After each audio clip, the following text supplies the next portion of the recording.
9 अगस्त को विश्व आदिवासी दिवस पर रैली का आयोजन। विश्व आदिवासी दिवस पर 9 अगस्त को शहर में विशाल रैली व आम सभा का आयोजन होगा, जिसमें क्षेत्र के हजारों आदिवासी समाजजन पारंपरिक वेशभूषा में शामिल होंगे। शहर के पुराने एबी रोड स्थित आदिवासी सामुदायिक भवन में रविवार को हुई चौथी बैठक में विश्व आदिवासी दिवस के आयोजन की तैयारियों को अंतिम रूप दिया। आदिवासी मुक्ति संगठन के प्रमुख भाई गजानंद ने बताया कि विश्व आदिवासी दिवस मनाने का उद्देश्य आदिवासी समाज के मानवाधिकारों की रक्षा, जल, जंगल, जमीन और खनिज संपदा पर अधिकारों का संरक्षण, आदिवासी अस्मिता, आत्मसम्मान, इतिहास, कला और संस्कृति का संवर्धन तथा शिक्षा, स्वास्थ्य और सामाजिक जागरूकता को बढ़ावा देना है। पारंपरिक वेशभूषा धारण कर मांडल, ढोल, थाली और अन्य पारंपरिक लोक वाद्यों की मधुर धुनों के साथ रैली में शामिल होंगे। रैली मंडी परिसर में से शुरू होकर फोर्ट गार्डन रोड, मौसम चौराहा, मोती बाग मस्जिद चौराहा, गुरुद्वारा रोड और झंडा चौक होते हुए शिवाजी चौक और मांदल चौक होते हुए डॉक्टर बाबा साहब अम्बेडकर प्रतिमा स्थल पर समाप्त होगी। समिति, प्रचार प्रसार समिति, शासकीय संचालन समिति, वक्ताओं की ए सूची, वॉलंटियर और व्यवस्थापक समिति ज्ञापन का प्रारूप, रैली मार्ग, मंच व्यवस्था तथा अन्य आवश्यक तैयारियों पर विस्तृत चर्चा। भाई, आज मैं विशेष आपसे इस संदर्भ में चर्चा करने आया हूँ कि 9 अगस्त जो विश्व आदिवासी दिवस की जो आप तैयारी कर रहे हैं, उस संदर्भ में एक मुलाकात आपसे थी। कब से मैं चाह रहा था कि गजानंद भाई से मुलाकात किया जाए। आप चूँकि 2 दशक में जो समाज में विकास देख रहा हूँ, समाज में जो जागृति देख रहा हूँ, उसका क्या कारण उस संदर्भ में, और जो आपके जो मुद्दे थे जल, जंगल, जमीन और शिक्षा को लेकर आप जो प्रयास कर रहे थे, उस संदर्भ में आपसे खास चर्चा है। मैं जानना चाहता हूँ, इस संदर्भ में आप बताएंगे तो अच्छा रहेगा। आपका शुभ नाम? जी, मेरा नाम गजानंद ब्राह्मणे है और मैं आदिवासी मुक्ति संगठन का महासचिव हूँ और आदिवासी एकता परिषद का प्रदेश अध्यक्ष हूँ। और जिस प्रकार से अलग अलग संगठन मध्य प्रदेश में चल रहे हैं, उन सारे संगठनों के साथ में मिलकर मैं काम करता हूँ। अभी जो विश्व लेवल पे बात हो रही है, जहाँ 9 अगस्त के अपने विश्व आदिवासी दिवस की ओर चर्चा कर रहे हैं, इस संदर्भ में आप थोड़ा सा बताएंगे तो अच्छा रहेगा। क्या है ये, कैसे उसको देखना चाहते हैं आप? देखिए, भारत देश में सबसे पहला रहने वाला आदिवासी, जिसको भारत सरकार जो है संयुक्त। गजानंद भाई, मैं ये जानना चाह रहा था कि 9 अगस्त विश्व आदिवासी दिवस की जो तैयारी कर रहे हैं, इस संदर्भ में आपकी क्या तैयारी, आप क्या संदेश देना चाहते हैं देश को, युवाओं को और एक समाज के जागरूक नागरिकों को? देखिए, पहले तो जो है मैं 9 अगस्त विश्व आदिवासी दिवस की जो है आपको और सभी लोगों को, देशवासियों को जो है धन्यवाद देता हूं और आशा करता हूं कि 9 अगस्त जो है बड़े हर्ष उल्लास के साथ में जो है पूरी देश दुनिया के लोग मनाएंगे। और जिस प्रकार से आपने कहा कि जो है 9 अगस्त को विश्व आदिवासी दिवस क्यों मनाते हैं, तो जैसा आपको भी पता है कि भारत में सबसे पहले रहने वाले आदिवासी लोग हैं। लेकिन भारत सरकार 1997 में जब संयुक्त राष्ट्र संघ की बैठक हुई थी, उस बैठक में जाकर जो है सरकार के प्रतिनिधि ने कहा था कि भारत में आदिवासी नहीं है। उसी चीज़ को लेकर जुलाई 1994 में हम लोग भी गए थे संयुक्त राष्ट्र संघ की बैठक में। उस समय जिनेवा में बैठक हुई थी। उस बैठक में हम लोगों ने जो है संयुक्त राष्ट्र संघ में जो है भारत सरकार का विरोध करते हुए हमने कहा कि हम भारत के निवासी हैं और हम आदिवासी हैं, और हमारे अलावा भी भारत में बहुत आदिवासी 47 मध्य प्रदेश में तो 47 अलग अलग जाति के आदिवासी है, और पूरे देश में जो है 700 से अधिक जो है आदिवासी की उपजातियां के लोग जो है रहते हैं। और जिस प्रकार से भारत सरकार और भारत में रहने वाले अन्य जो लोग हैं, वो अंग्रेज़ों के आने के पहले से, आर्यों के आने के पहले से कहीं न कहीं जो है ये जितने भी आक्रमणकारी भारत में आए, उन्होंने हमारे ऊपर आक्रमण किया, उन्होंने हमारे ऊपर अन्याय अत्याचार किया। उसी के साथ में उनके जाने के बाद में आज भारत सरकार भी आदिवासियों के ऊपर जो है अन्याय अत्याचार कर रही है। वो आप देखेंगे कि जिस प्रकार से अभी आदिवासियों की जो हक अधिकार है, वो हक अधिकार जो है बरोबर से नहीं दिए जाते हैं। कहने का मतलब है, आप आदिवासियों की शिक्षा की व्यवस्था देखें, स्वास्थ्य की सुविधा आदिवासी क्षेत्र में देखें, तो स्कूल देखें तो जो है कई सारी स्कूलों में शिक्षक नहीं है, और जहाँ स्कूल है तो विषयवार शिक्षक नहीं है, और कई सारी जगहों पे जो है मास्टर है लेकिन जो है भवन नहीं है, और जहाँ भवन है वहाँ मास्टर नहीं है। ऐसी शिक्षा व्यवस्था यहाँ पर है।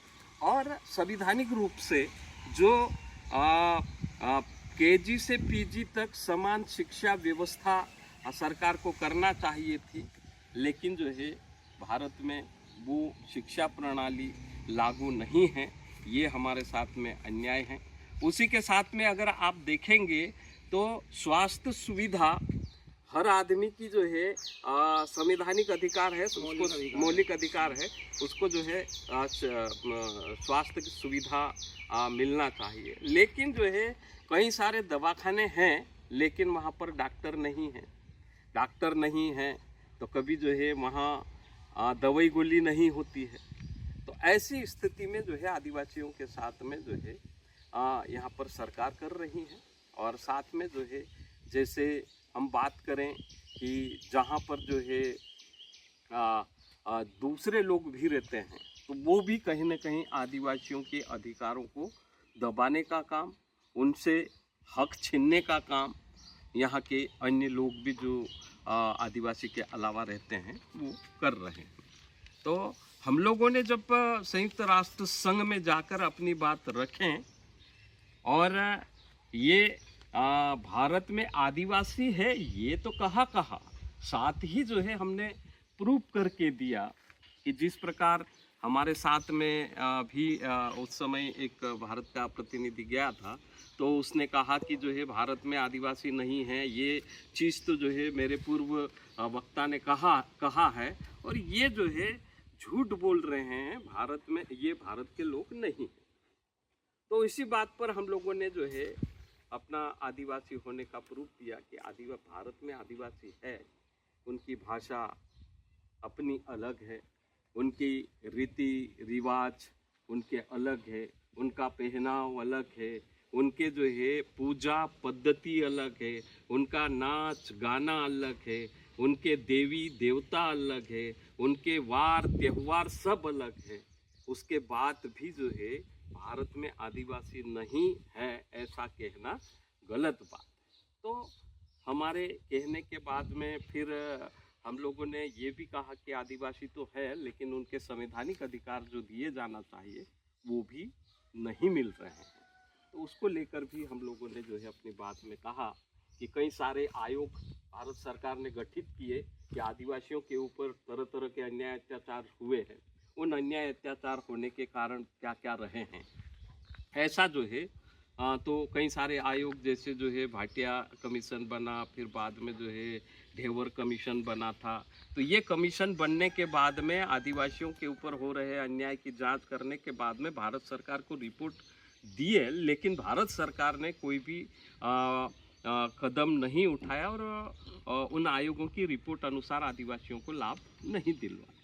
तो उसी को लेकर जैसे अभी आप देखेंगे कि जो है जिस प्रकार से वन अधिकार मान्यता कानून है, वन अधिकार मान्यता कानून जो आया है उस कानून में ये कहा गया है कि 13/12/2005 के पूर्व जिसने भी सरकारी जंगल जमीन पर जो है लगातार खेती करता आया है उसको जो है कम से कम 10 एकड़ जमीन व्यक्तिगत अधिकार देना चाहिए।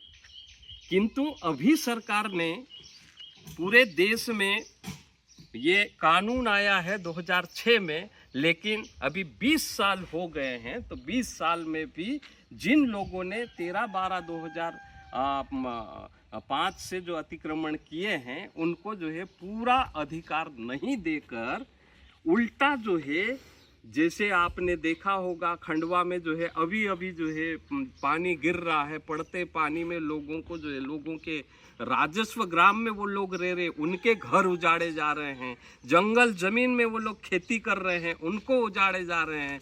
पिछले साल देवास में हुआ, ये खिवनी में हुआ। इसी प्रकार से जो है यहाँ आसपास भी जो है अभी भी चल रहा है। आप यहाँ से देखेंगे तो ये पहाड़ी के ऊपर जो है तार फेंसिंग लगा दिए। क्षतिपूर्ति वनीकरण के नाम पर जो है भारत सरकार यहाँ पर जो है जंगल में जो है वायर फेंसिंग कर रहे हैं, गड्ढे खोद रहे हैं, जहाँ पर जो है लोगों का अतिक्रमण है, लोगों का अधिकार पत्र मिल गया है, उनको पट्टा मिलने वाली जमीन पर भी जो है फॉरेस्ट विभाग जो है विदेशी पैसा लाकर जो है उनको बेदखल किया जा रहा है और उनकी जमीन ऊपर जो है गड्ढे खोदकर पौधे लगाकर आदिवासियों के साथ में अन्याय किया जा रहा है। उसी के साथ में जो है जो वन अधिकार मान्यता कानून में, एक तो ये हम व्यक्तिगत अधिकार की बात कर रहे हैं, लेकिन उसके साथ में कानून ये अधिकार दिया है कि जंगल में रहने वाले लोगों को व्यक्तिगत अधिकार, सामूहिक अधिकार और सामुदायिक अधिकार, 3 अधिकार देना चाहिए था। लेकिन मध्य प्रदेश सरकार ने अभी तक जो है मध्य प्रदेश में एक भी सामूहिक और सामुदायिक अधिकार, एक भी अधिकार पत्र किसी भी गांव को नहीं दिया है। इस प्रकार ऐसा कोई उदाहरण है या ऐसा कोई प्रदेश है जहाँ पूर्ण रूप से लागू हुआ है? ऐसा कोई प्रदेश आपकी निगाह में है क्या, जहाँ ये आप जिस ढंग से बोल रही है वहाँ कानून लागू करा क्या? जैसे महाराष्ट्र में जो है ये कानून लागू है और वहाँ पर जो है, जैसे हम गए थे गढ़चिरौली में, तो वहाँ पर जो है सामुदायिक अधिकार पत्र मिला है। वहाँ की ग्राम सभाओं ने जो है जो खाली जंगल पड़ा है उस जंगल की सुरक्षा की है। उस जंगल में जो है अलग अलग पेड़ लगाए हैं और जैसे बांस के पेड़ लगाए तो उससे जो है लाखों रुपए का इनकम उस गांव की ग्राम सभा को हो रहा है। दूसरा जो आपने इशू बताया, क्योंकि आप शिक्षा की बात कर रहे हैं, स्वास्थ्य की बात कर रहे हैं, स्वावलंबन की बात कर रहे हैं, वर्तमान परिवेश में ये देखा जा रहा है कि जो मेन इशू जो आपने आपका संघर्ष का या आपने शुरुआत करी थी वो जल जंगल जमीन वाली जो बात थी वो कहीं ना कहीं वर्तमान में लुप्त तो होते जा रही, या उसके प्रति आपका क्या वो रहा, उस संदर्भ में थोड़ा सा बता। देखिए, जिस तरह से जो है आंदोलन का शुरुआत हम लोगों ने किया था, उस समय जो है इतना लूट था कि बिना पैसे से जो है आप कोई भी सरकारी काम कर नहीं सकते।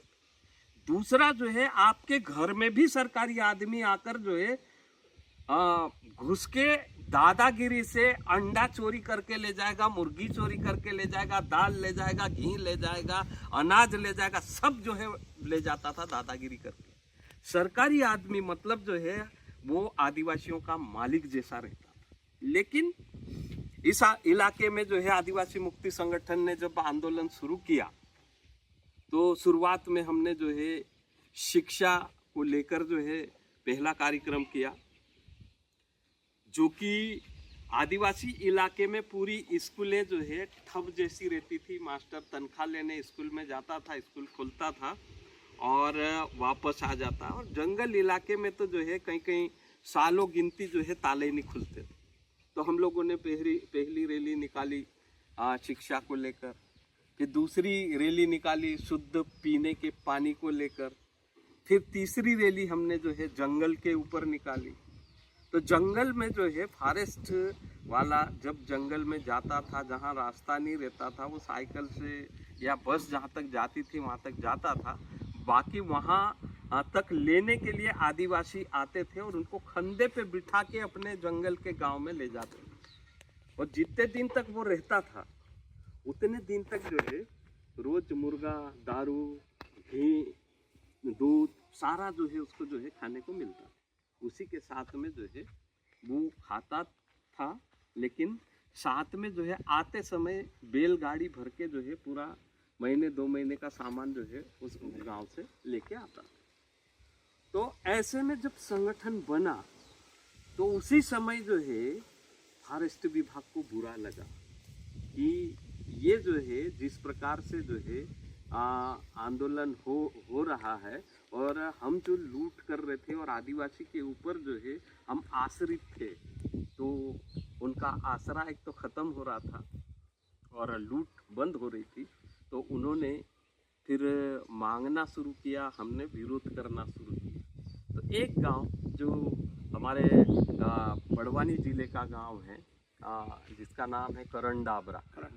तो करण डाबरा गांव में गांव के जो मुखिया होते हैं पटेल, पुजारा, वारती और गांव डाहला, तो उन्होंने जो है फॉरेस्ट को जो है वो वसूली देना बंद कर दिया।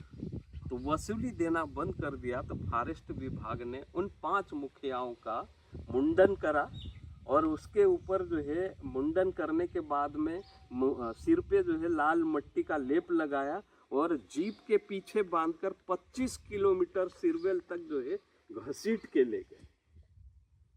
तो तब जाके हम लोगों ने जो है फिर हमको जैसी जानकारी मिली तो हम लोगों ने पैदल यात्रा करी और तीन जगहों से अलग अलग पैदल यात्रा करी और पैदल यात्रा करने के बाद में जो है वहाँ मतलब जो है महादेव सिरवेल जाकर जो है वहाँ से फिर हम लोग जो है भगवानपुरा तहसील में आकर जो है 15 अगस्त का पहला झंडा आदिवासियों ने वहाँ पर फहराया और भगवानपुरा थाने में जाकर जो है थाने का घेराव किया और उसके बाद में जो है जो आदिवासी पटेल, पुजारा, वारती, गांव डाहले को जो है जीप के पीछे 25 किलोमीटर तक खींच के ले जाना और मुंडन करना और उनके ऊपर जो है लाल मट्टी लगाकर उनकी रैली निकालने